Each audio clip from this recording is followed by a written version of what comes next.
FLM, wide open thinking, world-class work, and far-reaching results. Now with locations in Minneapolis, Columbus, Indianapolis, and Washington, D.C. A strategic marketing and communications company dedicated to serving clients who specialize in the business of agriculture and the life of rural communities. We're pleased to have Ron Rutledge with the Crop Insurance and Reinsurance Bureau with us on Agri-Pulse Leaders Forum. Ron, welcome. Thank you.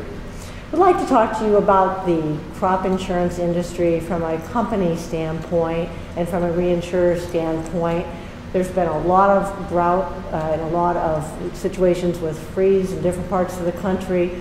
So many different areas are hitting not only their first year but second year drought. We've paid out over $13 billion in indemnity so far this year. How is that impacting the companies and their ability to continue servicing farmers? You know, the companies are doing fine. They were all do financial reviews beginning of every year before they write the business, make sure that they have adequate capital and private reinsurance to protect what they write to service the farmer in a year like this. So for this year, they'll be fine. They'll have plenty of money and the claims will get paid. The farmers can be more than secure that they don't have worries about their claims. But I think what you'll see is if there's an impact, there'll be more next year. And especially in the private reinsurance market, where the reinsurers really carry the big risk on top of what the companies take. So the companies are certainly going to have some big losses. But the reinsurers, in some cases, I know that there are reinsurers who have lost all of the profit they made in the last 10 years with this year's loss. So it'll have an impact, you know, in capacity, and certainly will be enough of it there, but it will change things around a little bit, and maybe some of the people who have been bigger or smaller will shuffle a little bit.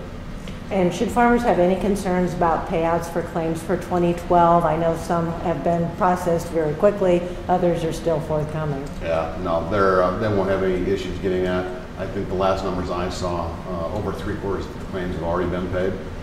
There are reasons why they couldn't be paid yet. Prices need to be established, especially the GRIP and the GRP prices need to get established before those claims can be paid. The other ones are just very big losses that require audits and quality control. It takes a little longer to get them processed, but that's just a matter of time. And I would expect that the great bulk of the claims will be paid probably by the end of March. Great. And we've got some other concerns coming up with budget, and we went through a fiscal cliff in early January. We've got budget sequestration, then we've got a continuing resolution, we've got a debt ceiling limit again in May. What about the next round of cuts with budget sequestration? If indeed it does go through, will crop insurance be exempt? Crop insurance has some mandatory spending, so it certainly will be impacted by sequestration, but I think the big thing, my big concern there will be with RMA. You know, we have a public-private partnership with USDA's risk management agency, and they will probably feel the biggest impact from that. They will have a budget cut, and RMA's ability to service the companies and the farmer has been on a tight budget for a long time. Sequestration will make that somewhat painfully tight in some places for them, so limits their ability to do new systems, to if new products come out, put those in place. As a partnership, we will work with them. We've worked together in the past to make sure that these things happen even when things got tight. So there'll probably be an impact for them, but they're all done. What are your thoughts on going forward with a farm bill? We've got an extension to the end of this fiscal year. What are the prospects for crop insurance changes, and what are the prospects for even having a new farm bill? You know, it's interesting because depending on who you're talking to in Washington, we'll have a new one this year. We'll never have a new one. We may have one-year extensions. I'd have to tell you my crystal ball right now is very cloudy. We know we've been renewed through the end of September. I think the thing right now that we'll look at is keep our eye on the budget numbers and what that looks like for crop insurance going forward. But I think the biggest thing right now that we're concentrating on is trying to educate Congress. You know, there are almost half, I think, of the House Ag Committee is new or in their second term. You have a number of new members in the Senate too, and you have so many people who really have never had experience back when there wasn't crop insurance and we had disaster programs. I think you look at Sandy right now, where the government's trying to provide money, but nobody's getting it. and the Sandy victims are suffering because of it.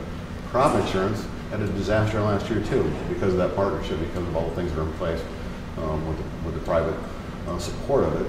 Those claims have been paid timely.